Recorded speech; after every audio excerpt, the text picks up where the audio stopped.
Bismillahirrahmanirrahim. Assalamualaikum warahmatullahi wabarakatuh. Waalaikumsalam warahmatullahi Apa kabar warga Unila? Alhamdulillah pada kesempatan kali ini kita dapat bersoan ke rumah atau kediaman Rektor Universitas Lampung periode 1997 98. Iya, 98 2007 ya. Prof ya. Assalamualaikum Prof Muhajir. Waalaikumsalam. Ya, alhamdulillah kita dapat menyambangi rumah Prof Muhajir untuk berdiskusi ya atau ya ngobrol ringan terkait Hari Tani yang akan diadakan pada tanggal 24 September 24 September 2020 ini. Tapi sebelum itu kita masuk, kita berkenalan dulu dengan Prof ya, Prof ya. Baik ya.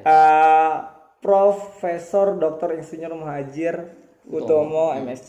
Apa kabar Prof? Sehat? Ya, Alhamdulillah. gimana kabarnya Prof selama corona ini yang kurang lebih hampir 6 bulan? Ya. Saya banyak tinggal di rumah. Oh, tinggal di rumah. Kebetulan sudah pensiun juga dan saya banyak tinggal di rumah. Juga sambil ngomong cucu juga kadang. Ngomong cucu. Ya, Oke. Tapi keluarga sehat semua ya Prof ya? Alhamdulillah sehat. Ya, Alhamdulillah sehat. ya. Ya. Di pandemi ini kita tahu Prof banyak ya sampai lockdown Jakarta kayak lockdown lagi, Tanggamus kemarin ngadain lockdown selama 14 hari yang Betul. pasti kita takut ya Prof ya.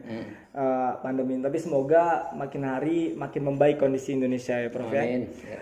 Prof, kita pengen ngobrol-ngobrol tentang Hari Tani nih Prof, ya kan? Karena latar belakang Prof juga di pertanian. Sebenarnya Prof, mengapa ada Hari Tani Ya. Prof? Ya, Hari Tani itu muncul pada tahun 1963, 24 September dalam rangka untuk merespon ya sebenarnya merespon Undang-Undang Pokok Agraria tahun 60 ya. Karena di Undang-Undang Pokok Agraria itu dinyatakan bahwa di pasal menyitir Undang-Undang 45 ya. Pasal 33 bahwa bumi dan air itu adalah milik negara untuk kesejahteraan masyarakat gitu ya. Itu kurang lebih begitu ya. Nah, Hari Tani ini muncul karena banyak permasalahan ya. Karena Indonesia itu agraris ya. Karena agraris pertanian kita itu menjadi sektor strategis. Permasalahannya banyak petani yang tidak punya lahan yang cukup ya, dan banyak petani yang masih belum sejahtera. Oleh karena itu Hari Tani tanggal 24 September 1963 itu merupakan tonggak sejarah ya, bagaimana membangkitkan semangat petani untuk berkarya, tapi dengan catatan lahannya harus cukup. Jadi momentum itulah sebenarnya dulu dicanangkan oleh pemerintah. Pertanyaannya sekarang sudah sekitar 57 tahun ya. 57 tahun. Pertanyaannya sekarang adalah bagaimana kondisi petani kita? Sudah cukup sejahtera atau tidak? Itu yang tantangan untuk kita. Iya. Maka kita juga cukup sedih ya Prof ya, karena ada sebagian anak petani yang merasa tidak ingin melanjutkan karir orang tuanya gitu. Nah, itu pertanyaannya ada apa dengan itu Prof? Ya. Nah, tapi Prof menilik itu semua Prof dari data yang kita ambil dari kabar koran dan media mainstream lainnya, ada beberapa infografis yang kita bacakan Prof. Nanti tolong Prof respon itu dan berikan tanggapannya. Yang pertama dari Lampung Timur Prof. Minim panen, petani Lampung Timur nekat curi motor Prof. Ya. Nah, selanjutnya ada mulai awal Juli sampai pertengahan Agustus 2020, harga sayuran mengalami penurunan. Selanjutnya harga singkong kian anjlok mencapai Rp870 per kilogram. Selanjutnya ada lagi bukannya untung malah buntung, petani cabai di Lampung Timur anjlok 3.000 per kilogram. Selanjutnya ada lagi, padahal isu pertanian tercantum dalam misi ke-5 dan ke-6 Lampung Berjaya yang bunyinya membangun kekuatan ekonomi masyarakat serta pertanian dan wilayah pedesaan yang seimbang dengan wilayah pertanian. Perkotaan, mohon maaf. Selanjutnya mewujudkan pembangunan daerah berkelanjutan untuk kesejahteraan bersama, terutama di sektor pertanian. Belum diluncurkannya kartu petani berjaya sampai saat ini menanti kebijakan tepat dan cepat untuk petani Lampung. Ya. Nah, respon Prof atau tanggapan Prof terkait berita ini Prof? Ya, berita-berita itu menunjukkan bahwa memang permasalahan utama kita itu adalah harga, ya. Sudah biayanya tinggi yang dikeluarkan oleh petani, tetapi waktu panen harganya jatuh. Ya. Bagaimana petani akan untung kalau harganya jatuh? Itu yang pertama. Yang kedua, juga panennya itu kadang-kadang tidak jelas karena permasalahan iklim dan seterusnya. Ya. Terus infrastruktur lainnya. Ya. Jadi petani di satu sisi punya tanggung jawab besar untuk meningkatkan pangan, ya. Tapi di pihak lain dia mempunyai beban yang berat karena harga jatuh sehingga miskin. Padahal dia mau hidup. Sehingga tadi ada berita mencuri motor dan seterusnya. Ya, ini dampaknya banyak sekali. Ya. Oleh karena itu program kartu Petani berjaya Bapak Gubernur itu harus didukung. Sebenarnya itu untuk mencari terobosan bagaimana untuk meningkatkan kesejahteraan petani ya dengan program-program itu. Walaupun belum dilaksanakan dengan tuntas kan ya, masih dalam proses itu. Saya sangat mendukung itu adanya program itu ya, karena keberpihakan pemerintah itu harus betul-betul ditujukan kepada petani. Karena petani adalah tulang punggung bangsa ya. Tanpa petani kita tidak bisa makan ya. Dan contoh-contoh yang konkret tadi di Lampung itu menunjukkan bahwa itulah kondisi petani kita ya. Petani kita termasuk sektor pertanian secara umum yang harus dibenahi oleh pemerintah. Saya pikir itu. Gitu ya Prof ya. Jadi benar-benar harus digenjot lagi ya Prof ya bidang pertanian ini.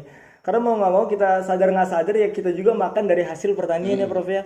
Apa itu cabai atau singkong bahkan nasi sekalipun kita hasilkan dari hasil pertanian. Selanjutnya Prof,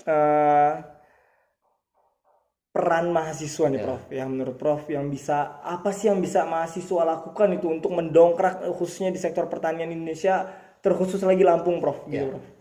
Jadi yang pertama disinilah peran perguruan tinggi ya. Perguruan tinggi itu ada sivitas akademikanya, ada dosen, ada mahasiswa. Ya. Perguruan tinggi bukan perguruan tinggi kalau tidak membantu masyarakat sekitarnya. Ya. Kita kan punya fakultas pertanian juga dan fakultas lain.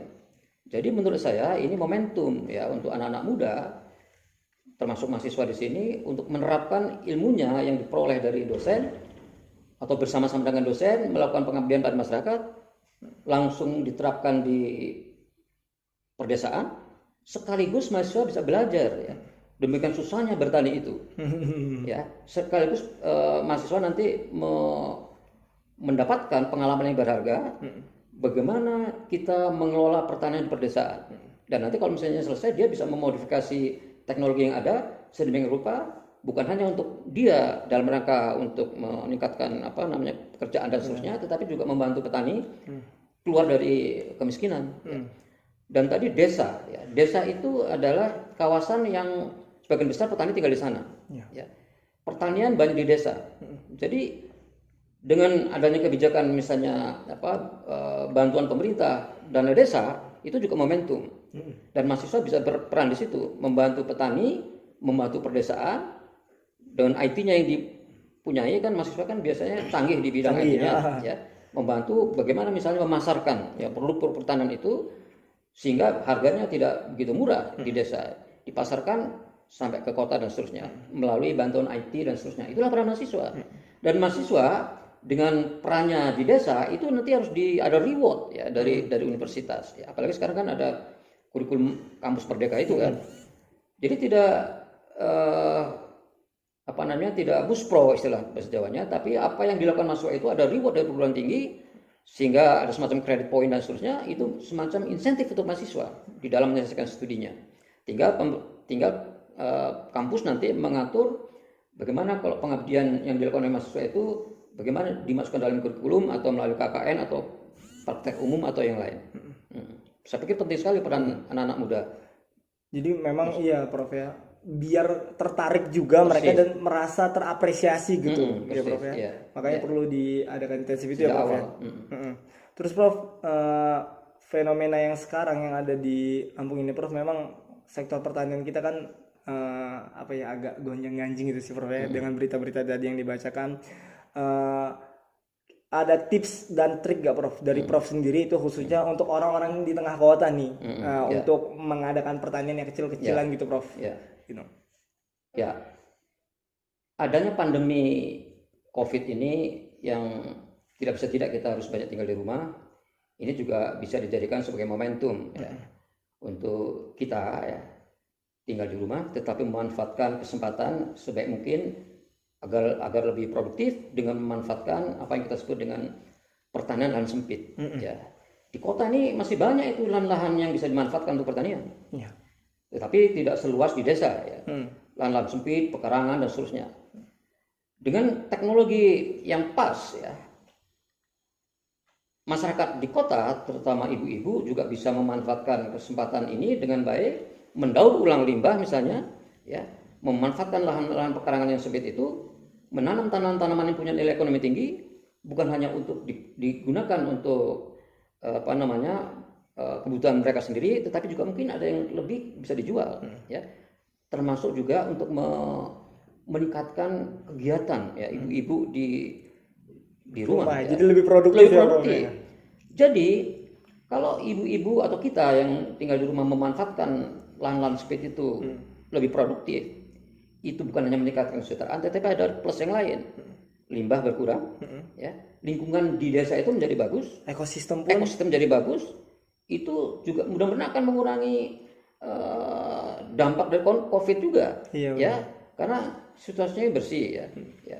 Jadi saya pikir kesempatan yang sekarang ini kita juga harus memanfaatkan sedemikian rupa agar lebih produktif, termasuk ekosistem kita yang lebih baik. Iya.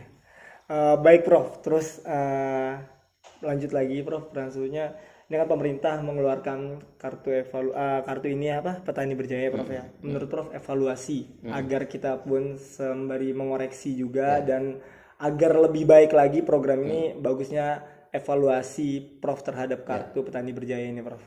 Jadi yang pertama saya sangat mendukung ya program kartu Petani Berjaya itu, karena baru sekali ini Gubernur di Lampung secara serius ya akan menangani permasalahan di Lampung sendiri. Karena Lampung ini adalah provinsi agraris ya. Lampung ini sangat terkenal sebagai provinsi pertanian ya, dari tanaman keras sampai tanaman pangan ya. Tetapi sebagai paradoks ya, Lampung ini berada pada posisi miskin itu kira-kira nomor 3 dari bawah ya, di bawah ya. Yang sebagian besar adalah petani. Oleh karena itu program Lampung Petani Berjaya ya, kartu Petani Berjaya itu sangat bagus. Nah permasalahannya mungkin implementasinya nanti ya. Itu karena program itu komprehensif ya, komprehensif, harus terkoordinasi dengan baik ya, dari hulu sampai hilir ya. Kemudian harus dipantau, terus di tepat sasaran itu menjadi masalah. Datanya harus bagus sehingga harus ada evaluasi setiap ini dan mana yang kurang kita perbaiki dan seterusnya ya. Dan disinilah peran perguruan tinggi lagi, peran mahasiswa ya. Karena tanpa adanya peran ilmu pengetahuan dan teknologi melalui kerjasama dengan perguruan tinggi agak susah juga ya, karena sumber daya Pemda kan terbatas juga ya. Jadi memanfaatkan potensi mahasiswa, dosen dalam membantu program ini, saya pikir itu sangat bagus ya, untuk mensukseskan program yang sangat mulia ini ya. Jadi menurut saya ini kita harus dukung. Tinggal bagaimana kita mencari pola-pola yang baik kerjasama dengan perguruan tinggi dan seterusnya, termasuk mahasiswa di situ. Ya untuk mensosialisasikannya ya Prof, dan menyebarluaskannya tentang Baik, selanjutnya Prof, closing statement Prof dari Prof tentang ya pertanian di Indonesia, khususnya di Lampung Prof. Ya. Tantangan paling besar kita saat ini dan ke depan itu adalah dengan meningkatnya jumlah penduduk yang terus, itu kebutuhan pangan akan meningkat. Terus akan meningkat. Tapi permasalahannya sekarang adalah bagaimana kita bisa mensuplai pangan itu, padahal sumber daya lahan makin terbatas, alih fungsi lahan makin terbatas, ya, petani tetap masih miskin, ya. Oleh karena itu program-program yang berpihak kepada petani, yang berpihak pada sektor pertanian itu harus kita dukung, ya. Karena dengan sektor pertanian yang tangguh, sektor pertanian yang modern tapi berkelanjutan, insya Allah bukan hanya permasalahan pangan, Tapi permasalahan kemiskinan juga akan tertanggulangi. Karena apa? Karena di dalam Sustainable Development Goal istilahnya itu, kemiskinan, kelaparan itu adalah program yang mulia yang harus kita selesaikan dengan baik, dan program Pemda ini bagus, harus kita dukung dengan baik. Insya Allah program Pemda yang mendukung pertanian, petani dan seterusnya itu akan berhasil, insya Allah. Baik, terima kasih Prof. Demikian tadi warga Unila bincang-bincang kita bersama Profesor Dr. Insinyur Muhadjir Utomo MSc. Sekali lagi terima kasih Prof karena telah mengambil waktunya yang harusnya Prof istirahat, yang menikmati hari-harinya. Ini kita minta sebentar waktunya. Ya, sekali lagi terima kasih ya Prof ya. Terima kasih. Demikian bincang-bincang kita. Kurang lebihnya mohon maaf. Assalamualaikum warahmatullahi wabarakatuh. Waalaikumsalam warahmatullahi wabarakatuh. Hidup mahasiswa. Hidup mahasiswa.